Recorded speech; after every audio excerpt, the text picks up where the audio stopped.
Welcome to McPlum, simple solutions served daily. You start by preparing everything the email needs. Make sure you have the exact URL including http// or https// because many clients require a full scheme. Once done, pick concise anchor text that describes the destination and add tracking parameters only if necessary. Remember, they change the visible URL. You should also check whether the recipient system strips HTML.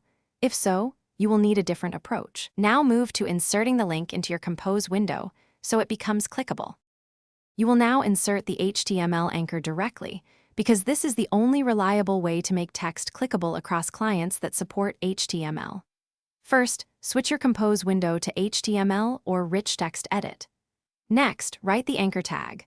Open angle bracket A, space href equals quote, paste the full URL, close the quote and angle bracket, then your anchor text and the closing tag. Make sure there are no extra spaces inside the href value. Otherwise, the link may break or not be recognized. You finish by testing and troubleshooting. Send a test message to Gmail, Outlook, and a mobile device because rendering differs.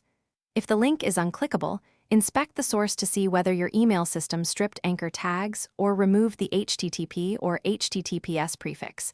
Many builders sanitize HTML. If tags are removed, provide the full URL on its own line as a fallback, which most clients auto-link. Finally, make adjustments and retest until every target client makes the link clickable. Thanks for watching. Stay juicy and subscribe.